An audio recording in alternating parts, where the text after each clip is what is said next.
va commencer cette réunion et puis que le Seigneur nous accompagne. Il est celui qui renouvelle nos forces comme l'aigle. On est là, on reprend notre envol. Vous êtes d'accord avec ça? Bonsoir à tous, soyez bénis ce soir, j'espère que vous allez bien. Alors on va louer le Seigneur ensemble ce soir. Est-ce que vous croyez que le Seigneur est vivant? Amen. Alors c'est ce qu'on va chanter, on va se lever pour le chanter. Ensemble louons le Seigneur, il est vivant.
Ses pieds, ses mains ont été percés. Et c'est ce qu'on va chanter avec le chant Gloire à son nom.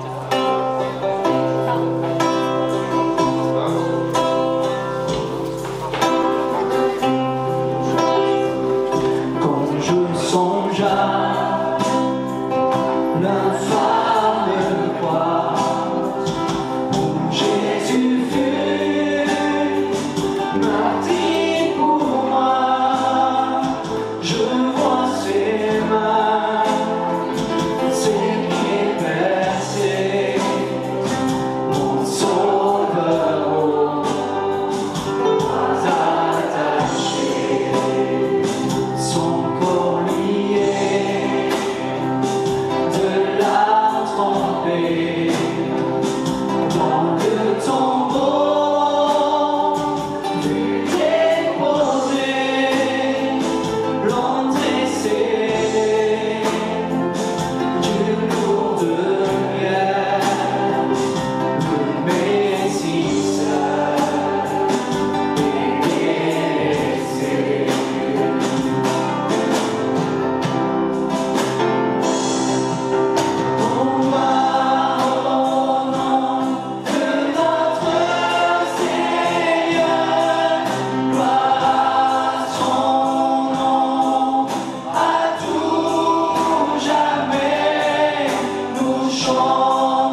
chant qui dit que c'est un jour de grâce pour toi ce soir et de saisir cette grâce ce soir, de pouvoir donner ton cœur à Dieu.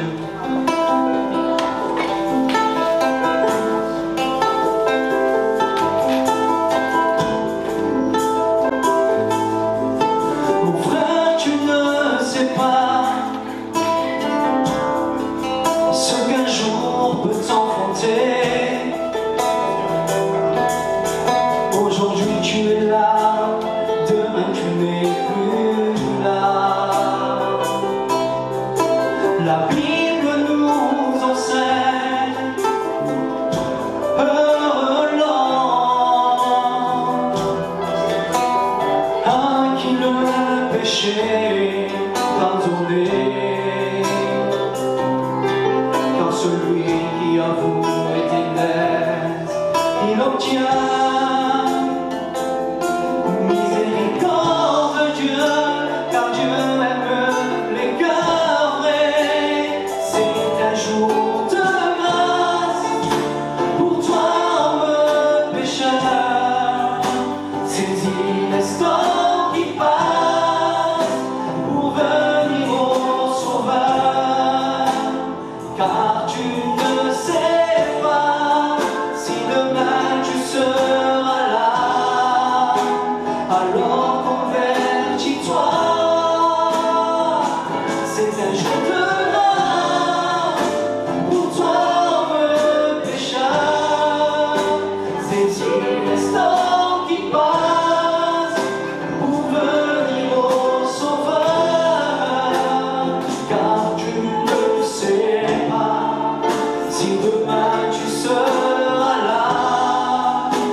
Ce soir qui se trouve dans Matthieu au chapitre 13 et au verset 45 et 46. C'est deux petites paraboles qu'on retrouve dans ces deux versets.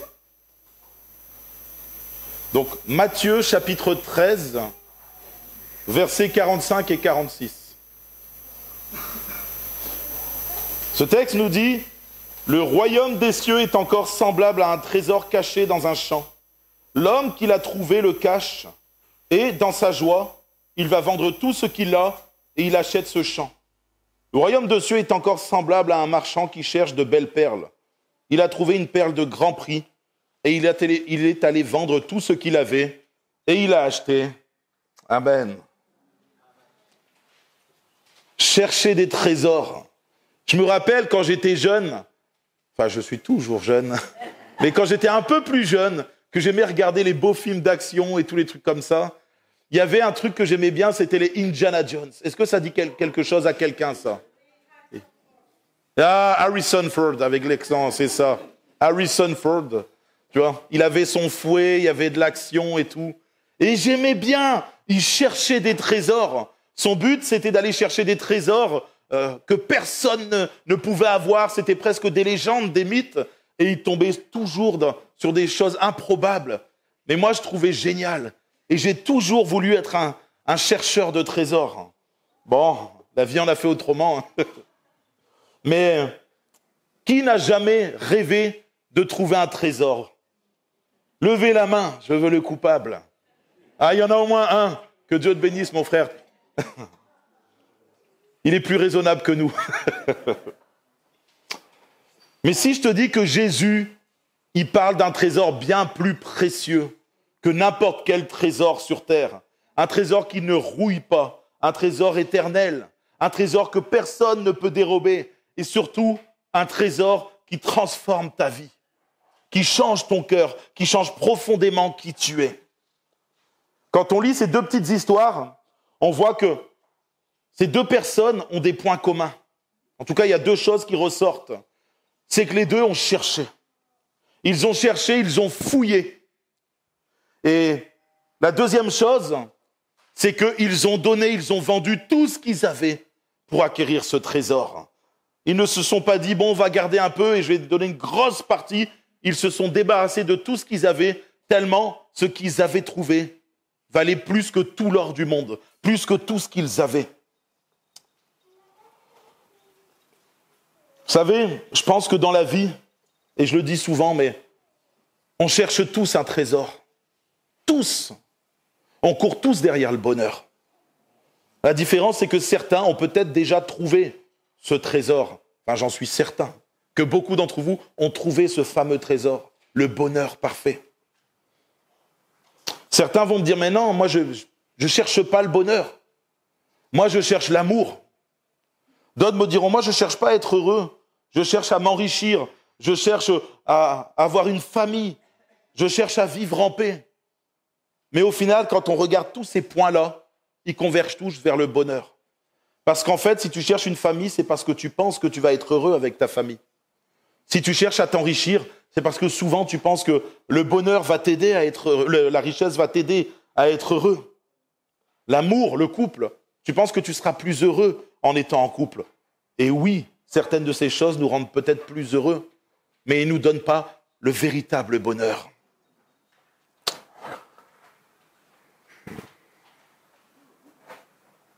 Jésus compare le royaume des cieux à un trésor inestimable. Le genre de trésor où on est prêt à tout quitter pour l'obtenir. Et ce soir, alors je pense que tout le monde connaît Jésus, tout le monde aime Jésus, en tout cas je l'espère. Mais en réalité, peut-être que certains n'ont pas fait encore la paix avec Jésus. Et c'est pour ça que ce soir, j'aimerais vous parler de ce fameux trésor, de ce que Jésus veut nous donner, le royaume des cieux. C'est un trésor inestimable. Rien sur terre, aucun diamant, tout l'or du monde ne saurait pouvoir acheter ce trésor. Et peut-être que certains ce soir se disent, mais comment je fais pour obtenir ce trésor? D'ailleurs, est-ce que j'en ai besoin de ce trésor? Laisse-moi te dire que tu as besoin de ce trésor. Tu as besoin du royaume des cieux parce que ta vie sera transformée. Tes priorités, tout ce que tu vivras sera complètement différent. Tout. Les choses qui sont à l'intérieur, qui te rongeaient, vont disparaître pour laisser place à quelque chose de bon, quelque chose d'agréable, quelque chose de doux. Un peu comme le miel. Vous allez dire, il parle encore de nourriture, il est gourmand, le pasteur. Mais c'est plus doux que le miel. Et en réalité, la Bible dit, dans Jérémie, au chapitre 29, « Vous me chercherez et vous me trouverez. Si vous me cherchez de tout votre cœur, je me laisserai trouver par vous, dit l'Éternel. » Quand on regarde ce texte, on voit que ces hommes n'ont pas obtenu leur trésor avec beaucoup de facilité. On peut voir que le premier, il a creusé. Vous savez, c'est un champ. Alors moi, je ne sais pas si c'est un champ de 10 hectares, de 20, 30 hectares. ou de 300 mètres carrés. Mais même dans 300 mètres carrés, creuser et aller fouiller dans le champ, c'est difficile. Qui a déjà fouillé? Qui a déjà creusé un gros trou dans un champ? Quand je dis un gros trou, un gros, pouvant accueillir une maison. Ah bon, je fais exprès d'aller de plus loin, tu vois. Non, un gros trou. Déjà, tu creuses un trou, c'est difficile. Tu viens, t'as ta pioche, t'as ta pelle, et si la terre, elle est sèche, ici dans le sud, à part quand il y a eu les grosses pluies, ça a bien inondé, mais sinon, le reste de l'année, quand la terre est bien sèche, vous voyez la difficulté de creuser dans de la terre sèche. C'est fatigant. T'es là, bon, il y a des costauds dans la salle, eux c'est bon. Mais pour les autres, c'est dur, c'est éreintant. Et t'as creusé qu'un seul trou. Moi, je me rappelle quand j'ai posé les barrières de ma maison il y a quelques années, et c'était en Bretagne, la terre est plus molle qu'ici. Je devais creuser des trous d'à peu près 50 cm de profondeur pour pouvoir couler du béton et puis sceller mes poteaux. Je creuse un trou, je dis et je suis pas tout fin quoi. Et voilà, je creuse un deuxième trou, troisième trou, quatrième, et j'en avais je sais pas combien. J'ai fait appel à un ami, j'ai dit viens avec moi m'aider parce que là c'est fatigant, il y a beaucoup de choses à faire. Mais imaginez-vous l'effort que cet homme a dû faire, creuser, fouiller pour trouver ce trésor. Et quand il a enfin obtenu, il s'est rendu compte que ce trésor avait une valeur inestimée. Il s'est débarrassé de tout ce qu'il avait. Et le deuxième, la Bible nous dit qu'il allait, moi j'imagine ça comme ça, mais il allait y chercher des perles. Donc il allait dans des endroits sans doute où on vendait des perles, parce que la Bible nous dit qu'il a acheté cette perle et il a vendu tout ce qu'il avait pour obtenir cette perle de grand prix. Ça ne s'est pas fait comme ça du jour au lendemain.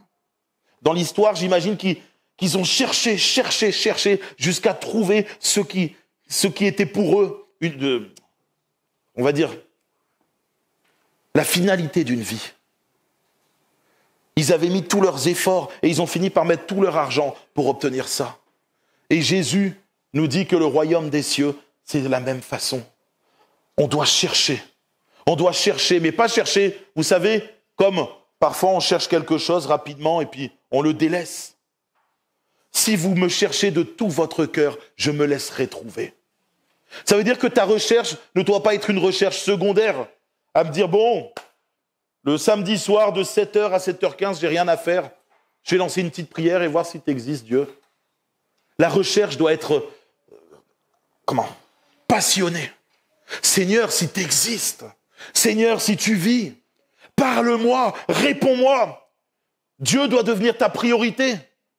La recherche de qui il est doit devenir ta priorité. Et tu verras que Dieu va se laisser trouver. Dieu va se révéler à toi, il va se révéler à ton cœur. Et puis tu vas voir qu'une fois que Dieu va se révéler, parce que tu auras cherché de tout ton cœur, tu auras donné tout ce que tu as au niveau de ton temps peut-être, de tes émotions, et tu verras que tu auras trouvé le trésor inestimable dont Jésus parle. Un trésor qui est bien supérieur à n'importe quel trésor. Ce trésor, pour ceux qui l'ont trouvé, ils pourront vous le dire. C'est l'aboutissement de toute une vie, même bien plus. C'est quelque chose qui va jusque dans l'éternité. Ce n'est pas un trésor qui s'arrête sur cette terre, qui nous permet d'acheter une voiture, une maison, et c'est déjà bien. C'est un trésor qui nous donne la vie éternelle. Et ce soir, peut-être que tu te dis, mais attends, mais pourquoi moi, je perdrais mon temps à chercher? Je suis bien. Mais il y a plein de raisons de vouloir chercher Dieu de tout notre cœur. La Bible nous dit, et je vais donner quelques raisons pour lesquelles le royaume de Dieu est important, le royaume de Dieu est bon et qu'il faut le chercher ardemment. Premièrement, pour le salut et le pardon des péchés. La Bible dit, repentez-vous car le royaume des cieux est proche. Vous savez, quand on n'a pas accepté Jésus, on a un poids, le poids des péchés, un fardeau sur les épaules, comme une culpabilité, quelque chose qui fait qu'on va avoir même peur de la mort, peur de certaines choses, on va être rempli d'angoisse. Mais quand tu découvres le royaume de Dieu, le royaume des cieux, et que tu le laisses entrer dans ton cœur, quand tu laisses Jésus entrer dans ta vie, tout ça va disparaître. Cette angoisse, cette crainte de la peur, et toutes ces choses qui qui vont te faire culpabiliser, le poids du péché va disparaître. Moi, je me rappelle, jusqu'à mes 27 ans, jusqu'à que j'accepte Jésus et que j'accepte ce trésor merveilleux, parce que ce trésor, il m'est offert. C'est ça qui est merveilleux avec Dieu. Il offre ce trésor. Et jusqu'à ce jour-là, j'étais rempli de culpabilité. Je souffrais. Des fois, je repensais à tout ce que j'avais fait, tout le mal, toutes les choses mauvaises. Et puis, je me disais, c'est pas possible. J'ai fait du mal à cette personne, j'ai fait du mal à telle personne. Et la liste était quand même assez longue. Et le jour où Jésus entre dans ma vie, tout ça, ça s'évapore. La culpabilité disparaît. J'ai été pardonné de mes péchés. Quel jour glorieux, quel jour merveilleux. Et je me rends compte que le fait d'entrer dans le royaume des cieux m'a donné une nouvelle identité. La Bible dit à tous ceux qui l'ont reçu, elle a donné le pouvoir de devenir enfants de Dieu. Et alors que j'étais là, en recherche d'identité, vous savez, je ne suis pas noir, je ne suis pas blanc, je suis métisse. Comme Yannick Noah, je ne vais pas chanter la chanson que j'aimais beaucoup. Voilà. Mais du coup, déjà, dans ma peau, il y avait comme un souci. Je me recherchais. Quand j'étais en Afrique, les Noirs ont dit que j'étais blanc. Et ici, mes potes, ils m'appelaient le noir. Et je disais, mais c'est pas possible. Qu'est-ce que je suis? Alors c'est vrai que ça peut paraître bizarre, mais du coup, j'essayais de m'adapter comme je pouvais, etc. Et ce qui s'est passé, c'est que quand je suis devenu chrétien, quand le royaume des cieux est entré dans ma vie, dans mon cœur, quand Jésus est entré en moi, tout ça, ça a disparu. J'avais l'impression d'appartenir à une famille qui m'aime, un père qui m'aime. Et puis j'étais là dans l'église, et puis il y avait plein de gens qui sont venus me voir à la fin du culte, et ils m'ont dit, mais oh, Laurie, on commence à discuter, et je leur dis que ma vie a changé, j'ai accepté Jésus. Et ils étaient tous là. Il y en a qui m'ont pris dans leurs bras. C'était un moment fort dans cette église de Brest. Personne ne savait que j'allais venir. Le jour où j'y ai été, quand j'ai donné ma vie, l'amour que j'ai vu, cet amour, j'étais devenu enfant de Dieu. Et j'avais une famille qui m'aimait. J'avais un père qui m'aime. Quelque chose de particulier. Cet amour de mon père qui est venu combler tous les failles, le vide qu'il y avait en moi. Et ça n'a été possible que quand le royaume des cieux est devenu mon trésor. Ensuite, la paix, la joie. Vous savez, même si je faisais bonne figure devant les gens, quand on me voyait, les gens, ils me voyaient, tous mes potes, ils me voyaient en ville, ils disaient « qu'est-ce que t'es souriant, t'es toujours joyeux et tout ça ». Mais la réalité, c'est que quand j'étais seul le soir, j'étais triste. Ça m'arrivait d'être seul et me dire « ma vie est nulle ». Oh, quelle tristesse! Et quand Jésus est entré dans ma vie, quand j'ai saisi ce trésor, ça a été remplacé par de la joie, une joie immense. Et le matin, quand je me lève, vous pouvez me demander à ma femme, je suis à 200 km/h, ouah, je lui sors des blagues, elle les trouve nulles, mais c'est pas grave. Tu vois, elle sait que je suis joyeux. Voilà. Cette joie, elle ne me quitte plus. Et même quand j'ai eu des temps difficiles, parce que par moments, on a des épreuves et des temps difficiles, des temps de tristesse. Ça arrive. Vous savez, on n'est pas des robots non plus. Il nous arrive des choses, on ne va pas... C'est le gros sourire. Il y a des temps de tristesse. J'ai perdu mon cousin. Il avait 30 ans. On était comme deux frères, on s'aimait. J'ai eu un temps de deuil et le Seigneur est venu m'a consolé. Et cette joie est revenue. Elle ne me quitte jamais. Ça, c'est le royaume de Dieu. Ça, c'est le royaume des cieux. Jésus peut te donner bien plus que tout ce que tu imagines. L'accès à la présence de Dieu. Alors ça paraît surnaturel quand on en parle. Mais c'est une réalité. Est-ce que vous sentez que Dieu vit en vous? C'est merveilleux. Vous savez, moi, j'aime vraiment passer du temps. Je suis là tout seul dans mon bureau et j'aime parler à Dieu.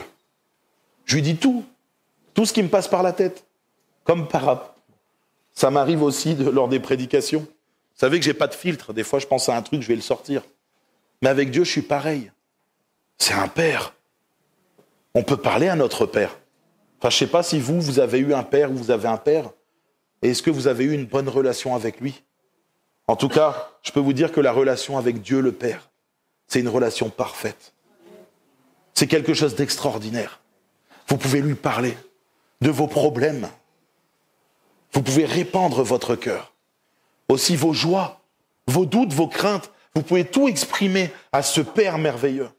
Et dans sa présence, dans le temps où on parle à Dieu, parce que prier Dieu, en fait, c'est parler à Dieu. Et dans ce temps-là, vous savez, Dieu peut nous répondre. Souvent, Dieu m'a répondu. Et quelle bénédiction d'avoir accès à cette présence. Cette présence qui nous reconstruit de l'intérieur. Cette présence qui guérit les cœurs brisés. Cette présence qui soulage les opprimés. Cette présence merveilleuse qui vient nous combler d'un amour parfait. C'est ça le royaume des cieux. C'est ça ce trésor. Il n'y a pas un seul trésor sur terre qui peut faire le quart, même le 10e, même le 100e de ce que Dieu fait dans une vie. L'espérance de la vie éternelle, ça aussi, il n'y a que Dieu qui peut le faire. Les hommes et les femmes ont profondément peur de la mort. Ils ont une crainte. Je me rappelle, il y a quelques années en arrière, je travaillais dans une maison de retraite, et puis il y avait une mamie, je l'ai déjà raconté, mais j'aime bien. Elle était très âgée, elle avait 103 ans. Et puis, elle n'avait pas donné sa vie au Seigneur. Et puis la journée, elle était dynamique, elle était explosif. Voilà. Et puis moi j'aimais bien rigoler avec elle, parce qu'elle était vraiment, vraiment rigolote, la mamie. Et puis, le soir arrivait, une crainte s'emparait d'elle. Et elle était là, tous les soirs. Oh. Et les aides-soignantes, les infirmières, ou moi, quand j'ai eu l'occasion de passer dans sa chambre pour réparer quelque chose en urgence, je me rappelle de la crainte qui s'emparait de cette mamie. Et elle devenait toute douce, recroquevillée sur elle. Elle disait, oh, viens me parler, me laisse pas seule. Alors je lui parlais de Dieu. Je lui disais, madame, enfin je ne vais pas donner son nom, mais je lui disais, Dieu peut vous enlever cette peur de la mort. Il est le seul à pouvoir le faire, parce que quand on accepte Jésus dans notre vie,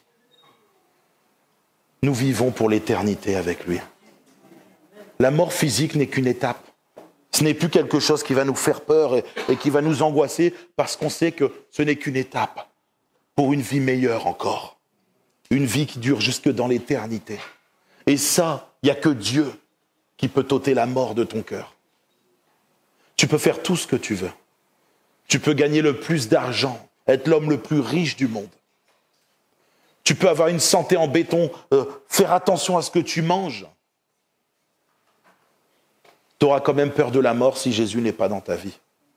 Et quand s'approchera, comme cette mamie, le temps de venir et de partir, la crainte va aller en grandissant. Tu auras de plus en plus peur, parce que le Seigneur n'est pas dans ta vie. Parce que si Jésus entre dans ta vie, si tu te saisis du trésor du royaume des cieux, la mort te fera plus peur. Et tu diras comme Paul, la mort m'est un gain. Parce que tu sais que quand tu meurs, quand tu t'en vas auprès du Seigneur. Dans l'amour parfait, la joie et toutes ces choses merveilleuses que peuvent te procurer la présence de Dieu. Être aimé d'un amour parfait. Ça, c'est une des choses les plus belles avec le Seigneur. On est bercé dans son amour. Vous savez, quand des fois, tu vas pas très bien, tu vas dans la présence du Seigneur, hein, Adrienne, et il te berce. Moi, j'ai l'impression, des fois, je suis comme un petit enfant, et Dieu, il vient, il me prend comme ça, et ça fait du bien. Ça fait du bien. Tu avais peut-être un petit moment de peine, de tracas.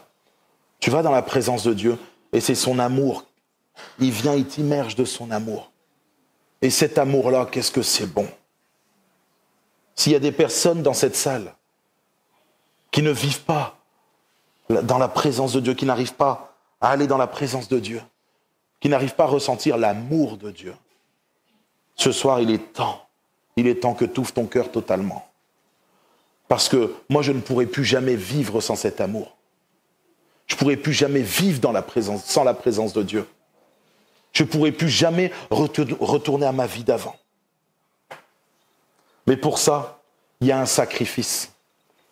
Nous voyons dans ces deux textes qu'on vient de lire qu'il y a un grand sacrifice. Eux, ils ont tout vendu. Alors ne vendez pas vos biens.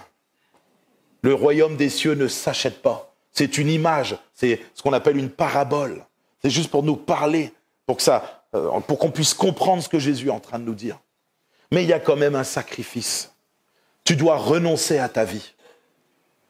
De toute façon, ta vie, elle est moins bien que quand tu es avec le Seigneur. Toutes les choses de ton quotidien, tout ce que tu faisais avant, tu dois y renoncer et rentrer pleinement dans le royaume des cieux. Tu ne peux pas avoir un pied là et un pied là. Vous imaginez, tu marches comme ça toute ta journée, là, c'est compliqué. Le but, c'est de marcher pleinement dans le royaume des cieux. Tu es obligé de laisser ta vie passer. Tu es obligé de vivre d'une façon différente. Tu es obligé, pour rentrer dans le royaume des cieux, de marcher selon les principes du royaume des cieux. Et le premier principe, la Bible dit que nous sommes des pécheurs. Et être un pécheur, ça veut dire que nous manquons le but. Nous marchons sans les plans, les projets de Dieu. Nous marchons par nos propres voies, par nos propres désirs. Et la Bible, elle nous dit que si nous voulons rentrer dans le royaume des cieux, nous devons nous décharger de ces péchés et demander pardon au Seigneur. Pardon d'avoir marché sans toi. Pardon d'avoir marché de façon égoïste. Pardon d'avoir suivi mon propre chemin. Et j'accepte de marcher dans ton royaume. Et vous savez quoi? C'est pas plus compliqué que ça. Une fois que tu as demandé pardon, pardon pour tes péchés, pardon d'avoir manqué le but, le Seigneur te dit les portes sont grandes ouvertes. Entre dans le royaume. Et ta vie est transformée. Ta mentalité, elle est renouvelée. Ce qui était bon pour toi hier, tu vas te rendre compte que c'est devenu fade, inutile. Que le véritable bonheur se trouve en Jésus-Christ seulement. Et que tu peux avoir fait le tour du monde, avoir vécu une vie à 200 km/h. Une seconde dans la présence de Dieu vaut mieux que toute une vie sur terre sans lui. Vaut mieux même que toute une éternité sans lui. Une seconde dans la présence de Dieu vaut mieux que tout. Et le Seigneur te propose de vivre pour l'éternité avec lui, sur cette terre premièrement, au bénéfice de sa grâce. Il te propose de l'accepter comme Seigneur et Sauveur, non pas partiellement, mais totalement. Parce que quand c'est partiel, ça ne marche pas avec le Seigneur. Tu sentiras sa présence. Tu sentiras des moments où tu vas dire « Waouh, c'est ça l'amour de Dieu. Waouh, c'est ça que je vis. » Et l'amour de Dieu, la présence de Dieu se ressent. Dimanche dernier, il y a quelqu'un qui est venu dans notre église, qui n'est pas de notre église. Et puis, il m'a appelé, il a pris mon numéro sur, je ne sais pas si c'est sur Internet ou sur la porte. Et puis, cet homme me dit, mais je suis entré dans votre église. Et qu'est-ce que vous êtes chaleureux. Il dit, oh, il y a de l'amour chez vous. Alors, j'étais content, moi. J'étais au téléphone. Et oui, monsieur, on est une église qui aime les gens. Bon, je suis resté calme, vous savez. Et puis après, il me dit, mais vous priez dans votre église. Il dit, j'ai été dans votre église, mais là, il dit, je sentais la présence de Dieu chez vous. Je me sentais bien. Il dit, mais j'ai jamais senti ça. Dans d'autres églises, j'ai pas senti ça. Il dit, mais chez vous, on a senti vraiment l'Esprit de Dieu. Il dit, mais ça fait du bien. Je lui dis, mais monsieur, bien sûr que ça fait du bien. C'est la présence de Dieu. Et on peut vivre la présence de Dieu dans notre quotidien. On peut ressentir cette présence. Alors, pas de façon mystique. Vous savez, il y a un courant d'air, la fenêtre est restée ouverte. Ils vont dire, ouh, c'est Dieu qui me parle. Calme-toi, c'est pas ça. Mais la présence de Dieu, c'est quelque chose qui, dans ton quotidien, te bénit, te fait du bien. Qui t'informe aussi quand il y a quelque chose qu'il faut éviter. Tu regardes un truc, tu te sens pas bien d'un coup. Le Saint-Esprit te dit, fais attention. Ça va te souiller, ça. Ça va salir ton cœur. Ne regarde pas ça. Les musiques, les endroits où tu vas, les gens que tu fréquentes. Ça vous avertit comme ça ou je suis pas le seul quand même? Vous allez faire croire que je suis fou. Non, la présence de Dieu, ça te fait du bien dans ton quotidien. Mais pour ça, tu dois te plonger pleinement en Jésus-Christ. Tu dois arrêter de vivre un pied dans le monde et un pied dans l'Église. Tu dois être radical. Alors pas radical de façon violente envers les autres. Parce que quand tu deviens radical avec Jésus-Christ, tu es rempli d'amour pour le reste du monde. Tu ne peux plus faire de mal à une mouche. Tu es là, tu dis, oh la pauvre mouche, si je la touche. Non, tu as de l'amour à revendre. Ton prochain, tu l'aimes, tu veux le bénir. Entre dans la présence de Dieu pleinement ce soir. Ce soir, c'est un appel que Dieu te fait. Si tu n'as pas encore accepté Jésus-Christ dans ta vie, c'est le moment de le faire. Si tu ne l'as pas accepté pleinement dans ta vie, c'est aussi le moment de le laisser faire. C'est un des moments les plus importants de ta vie. C'est un moment crucial pour toi. Parce que derrière, il peut s'agir de ton éternité. Ce n'est pas une vie sur terre. Si à la limite, l'enfer, c'était que 80, 100 ans. Bon, tu te dis 80, 100 ans, ça va être violent. Mais après, vu qu'on vit éternellement, ça va le faire. Sauf que l'enfer, c'est pour l'éternité. Il n'y a plus de retour en arrière. Et Dieu ce soir veut te dire, je t'aime tellement que j'ai donné mon Fils afin que tu puisses être pardonné. Je t'aime tellement et je veux que tu vives dans cet amour pour l'éternité. C'est le désir de Dieu pour chacun d'entre nous ce soir, que nous puissions le laisser agir totalement et pleinement, sans aucune limite. C'est ça le sacrifice. Mais à la limite, j'ai presque envie de vous dire, c'est un sacrifice qui est bénéfice pour nous. Alors est-ce qu'on peut vraiment dire que c'est un sacrifice ? Seigneur, je laisse ma vie passer et toi tu diriges la mienne. Mais du coup, tu as quelqu'un qui est l'amour parfait qui dirige ta vie, qui te veut que du bien, qui te bénit. Est-ce que c'est réellement un sacrifice ? En tout cas, moi, depuis que je l'ai fait, il n'y a pas un seul jour où je n'ai pas été heureux d'avoir fait ce choix. Chaque jour, je me dis merci Seigneur. Merci de m'avoir sorti de là, de ma vie passée, de mon passé sans espérance. Et ce soir, le Seigneur veut te dire que le royaume de Dieu, il est là pour toi maintenant. Tu peux le saisir, tu peux saisir ce trésor. Et pour ça, ça va être un choix. Un choix que tu dois faire maintenant. On va fermer les yeux. Et pendant que Sébastien et son équipe s'approchent pour nous jouer quelque chose, je vais faire un appel simple.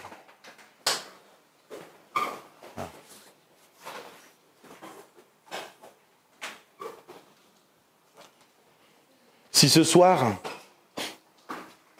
il n'y a peut-être qu'une personne qui en fait n'est pas encore rentrée pleinement dans le royaume des cieux, ou qui n'y est pas rentrée du tout, ou qui a du mal à laisser Jésus agir totalement dans sa vie, donc à rentrer pleinement dans le royaume des cieux. S'il n'y a qu'une personne ce soir, Dieu serait content de la bénir.